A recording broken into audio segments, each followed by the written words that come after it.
Beaucoup d'islamophobes pour critiquer l'islam veulent associer l'islam à l'esclavage et à la castration de certains esclaves qui devaient surveiller les harems des empereurs ottomans.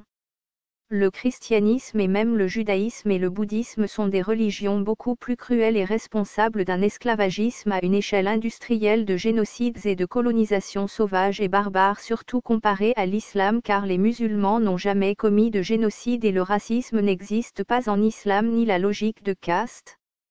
L'islam, c'est l'égalité, la fraternité et la justice. Ainsi, le Black Holocaust ou l'Holocauste noir serait responsable de la mort de plus de 100 millions de Noirs africains, dont beaucoup de musulmans déportés entre l'Afrique et l'Amérique et certaines îles. Ces personnes ne sont pas mortes au travail mais lors de leur voyage, parquées comme des bêtes dans les fonds de cale des navires des compagnies maritimes occidentales. Dans le Code noir de Napoléon, le maître avait le droit de vie et de mort sur son esclave, considéré comme un objet ou pire qu'un chien.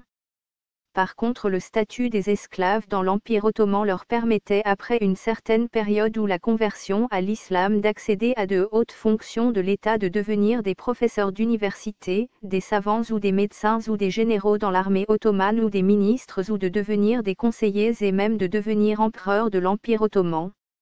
Les esclaves dans les pays musulmans étaient parfois mieux traités que certains chrétiens en pays chrétiens. Certains islamophobes associent l'islam à l'esclavage, alors que l'esclavage en islam était équivalent à un contrat d'intérim ou un contrat de travail de 2019 en France.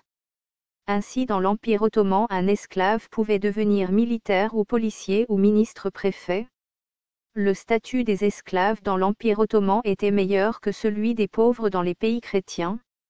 Dans les pays chrétiens, seuls les nobles avaient le droit d'apprendre à lire et écrire et avaient accès au pouvoir et aux richesses ou aux hautes fonctions de l'État et aux professions prestigieuses. Il n'y avait pas d'ascenseur social mais des castes de nobles et de pauvres paysans sans terre, donc des esclaves paysans et des nobles ou seigneurs qui les exploitaient, violaient leurs femmes et les mettaient en esclavage.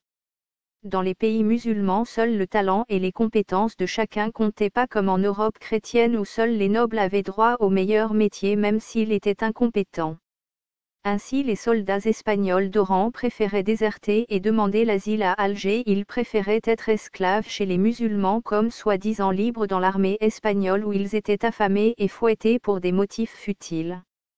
À Alger, ils pouvaient gagner leur liberté et apprendre à lire et écrire, ce qui leur était interdit chez les chrétiens. Ils pouvaient ainsi devenir ministres ou entrepreneurs ou marins ou capitaines dans l'armée ottomane, même issus d'une famille de pauvres, donc de manants ou palefreniers.